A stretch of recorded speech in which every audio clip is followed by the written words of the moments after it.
So here we are back at T-Rod Shop, and you guys are making some progress, but bring me up to date. What's going on? It's Saturday the 18th. We're a little bit over 3 weeks into the project. We ran into a couple little problems that have been solved. And if you'd like to go along with that, I'll let you go into that. Well, halfway through the build, we decided to put a transmission behind the motor. Originally, we were going to run a lay shaft. It was going to be like a speedway bike setup with just a shaft across and a direct drive.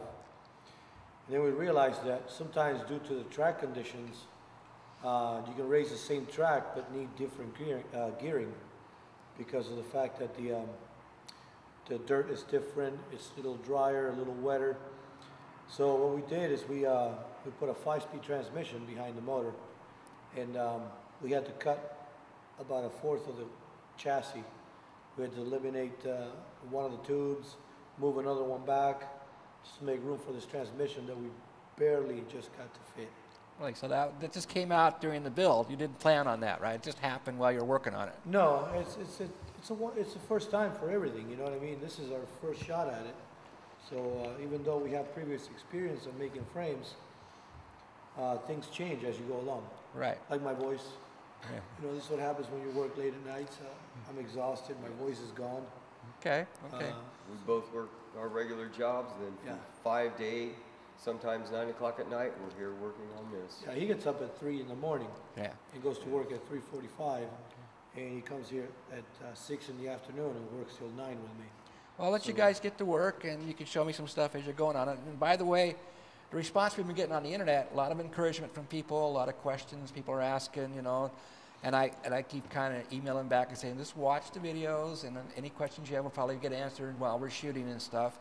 But we're also encouraging people to email in questions to you guys, okay? Anytime.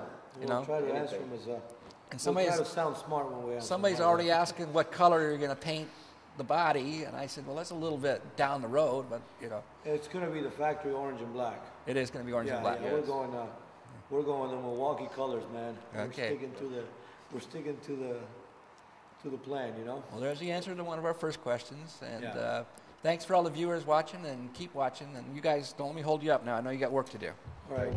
Basically, where we were last time you guys were here is this tube was actually right here. It was parallel to this tube. And when we tried to fit the drivetrain, it didn't fit, so we had to cut it, bring it back. We also had to cut the bottom tube that went across, and we had to notch it and make room for our chain drive.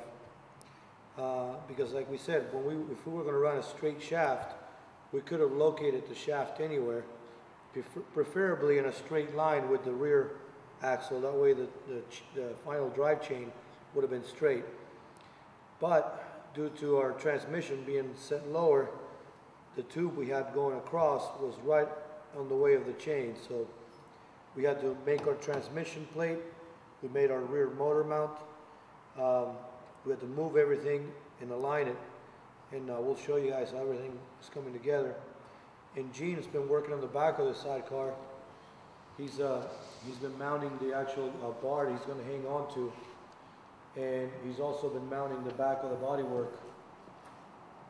So little by little, we're multitasking, so to speak. He's working on one spot, I'm working on another spot. We got the oil pump to fit, and we're going to show you guys how tight everything came out. It's very, very close tolerances, man.